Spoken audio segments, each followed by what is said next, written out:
Why have I never shot here before? Over the past couple of years, I've been running a lot. I've been running lots of different trails in and around Banff National Park. Now, this has been good for many things. It's been great for my mental and physical health, but it has also been a great way to find new photography locations. And just recently, I discovered a new place to shoot whilst out on a run. Somewhere I've never actually taken my camera before. It's close to Banff, easily accessible, but often overlooked. This is photography at Johnson Lake. Now, chances are you've probably heard of Lake Minnewanka and Two Jack Lake, but this lake is its smaller cousin.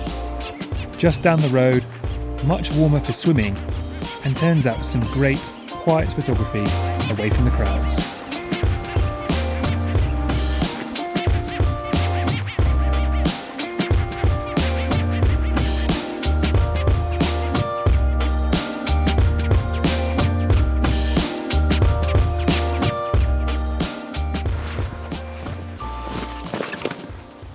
Why have I never shot here before?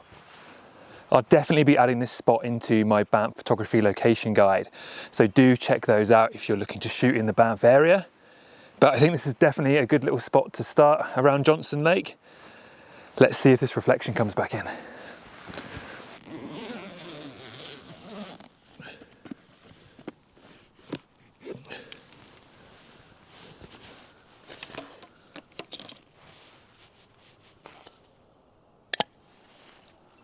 I'll let you into a little bit of a YouTube secret. Like I normally do, I've actually already shot my image this morning before I kind of film and talk about it. Especially here because the reflection was so much better kind of first thing when I first arrived. And now the sun's come up, it warms the lake a little bit and then you get this rippling. So there's nicer light on the mountain. But again, that reflection's kind of gone. So I did kind of get a shot off first thing before I filmed anything. And I'll talk you through that exactly as well. But like I mentioned, I'm on Johnson Lake right now and I've walked around the edge of the lake, maybe kind of 15 or 20 minutes around the edge. And here you get a reflection of Cascade Mountain. So obviously Cascade Mountain just here behind me with the golden light on it. So that's the really famous mountain that you'll see on Banff Avenue, right? You've probably seen that famous shot down Banff Avenue with the big kind of pointy mountain in the background. That's Cascade. Obviously from this angle, we're kind of round the side of it and it looks a little bit different. But there wasn't a lot of cloud in the sky this morning. So what I actually ended up doing was shooting this in sort of a 16:9 format. So a bit more of a kind of a longer panoramic looking format. That was just to really get rid of anything in the sky or any of that empty space in the lake as well. So I think that's worked really nicely. And what I'm actually able to do on this camera is set that up so it will show me that framing. It will show me that 16:9 framing. And it does take the full image. It doesn't lose any of the image, but it just shows you what it will look like to frame and kind of gives you an idea of what it will look like. And then when you load it into Lightroom, it will actually come automatically cropped to that perspective, but you can obviously change that later on if you wish. But that's what I've gone for this morning.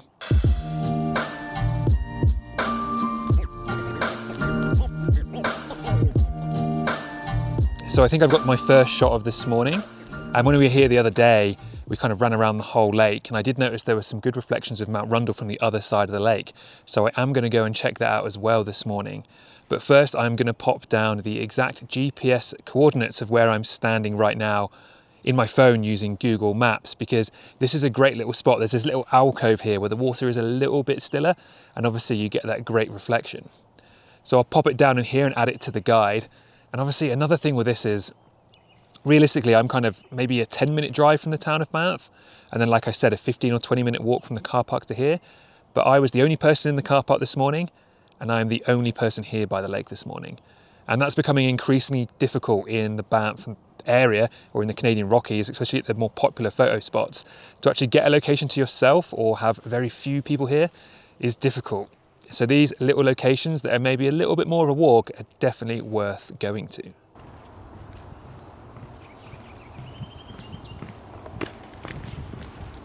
So I'm just around the other side of the lake now, and you might be able to see this is Mount Rundle. That's the same side of the mountain that you get a reflection of if you shoot down at Two Jack Lake. And to be honest with you, this is actually a very similar kind of look and composition that you would get at Two Jack Lake. But Two Jack Lake is just endlessly more popular. I'd imagine this morning there could be 20 or 30 photographers down there by the shorefront. That's kind of where tour buses pull up. And that is because you can put up to the car park and it's like 100 meters or less from the car park to the viewpoint where you want to shoot from. And here, I mean, it's a really easy walk, but like I said, that's like, if you walked around the other side of the lake, 20 minutes, 15 minutes maybe, along a flat trail, right? And then you're going to be able to get to shoot this view all to yourself. Now at Two Jack, there probably is a little bit more kind of composition-wise. There's that kind of island that floats in the middle of the lake. There's some kind of nice rocks near the car park as well that you can use in the foreground. But here you can see you're going to get a really nice reflection, especially if it was a little bit earlier in the morning. And as well, I think there are a few trees on the side here, some flowers and hedges and stuff. So I'm going to have a wander around and see if I can kind of frame the reflection in some kind of, in a nice way, or get some kind of foreground interest and see if we can come up with something a little bit more interesting.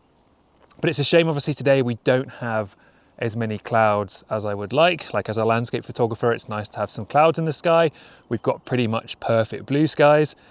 Honestly, recently in the Rockies, I found I've either got completely 100% cloud cover or 0% cloud, and I'm not finding that sweet spot in the middle, unfortunately. But I probably will come and shoot back here in the future because, like I said, I've never shot here before and there's some great potential, and with the right conditions, it could be fantastic. But to be honest with you, I just wanted to get it in the location guide and show you guys where this is as well, because it's really underused and there's some great shots to be had here. So what I've decided to do is I've come slightly up the bank away from the path here.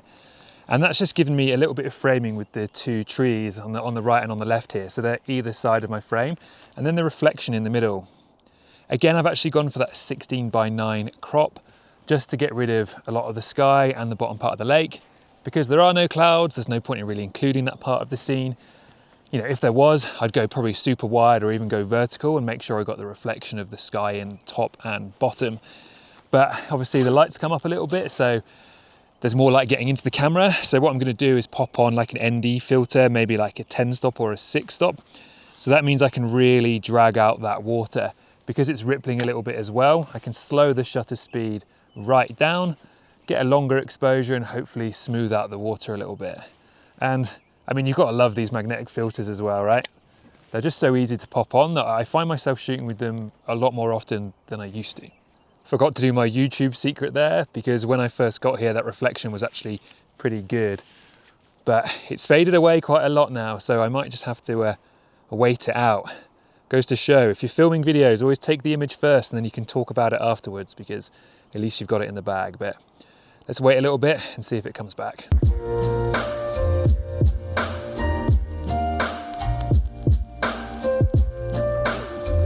So I was about to call it a day, but on the way back here, I found another little kind of composition that I quite like. There's this overhanging tree above me that overhangs the path, so you kind of have to walk underneath it.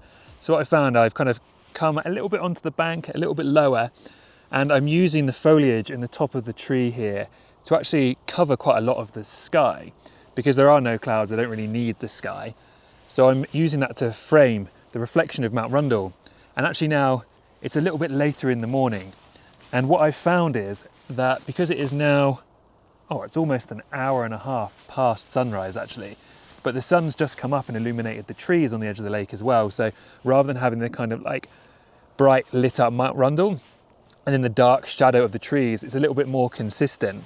So the light's still soft enough, I think. And I think this composition is actually working out really nicely, better than the one I did before. But in fact, I might go back and reshoot that one just between the trees, just with that nicer light, so that I've got both, because I think with the trees lit up, that is a bit nicer. So again, goes to show, I think that happens almost every time I shoot, that it's always worth hanging around, right? Sunrise was at 5:30, it's coming up to like 7 a.m. now, and I'm getting new and exciting shots. So don't just walk away when the sun's come up. Like, there's still potential a little bit after, but yeah, glad I stopped here. This is going to be a nice little shot. And yeah, if it turns out any good, here it is. Yeah, not too bad. I think the light on the trees really helps the image pop a little, so it was definitely worth waiting around. And I did retake that first shot of Mount Rundle, now with the trees illuminated by the sun. And I'd say it made a world of difference. Which do you prefer? On the way back to my car, I also stopped to take this image, which actually ended up being my favourite of the morning. I found an old log near the shore to use as foreground, as a slight wisp of cloud appeared in the sky, which was exactly what I needed. Don't worry, I noted down this exact location too. Lots of potential for this area. Like, you could imagine some of these shots with amazing skies, right? If you got the right conditions and these beautiful reflections and then found a little bit of nice foreground or some framing, you'd be on for some pretty winning shots here. But again, I'm going to pop down the GPS coordinates of exactly where I'm stood now and where I took that picture and save those onto my phone. And then I'll be adding those into the location guide that I've got. The Banff location guide has about 70 different locations, I think, in it. I've got ones for the ICEFIELDS Parkway. They include Banff, Lake Louise, Moraine Lake, lots of different composition ideas. So if you fancy supporting the channel, please do go and check those out and download those. I've had a bunch of people give me some feedback and say they found them really, really useful. And it does include some lesser known spots like the edges of Johnstone Lake here, as well as a bunch of other places. I'm also working on a CANMORE one as well, which has a few secret spots in there. So keep an eye out for that one. But hopefully this is informative for you. If you're coming here to visit, definitely check out Johnstone Lake. And once again, thank you so much for watching, and hopefully I'll see you on the next video.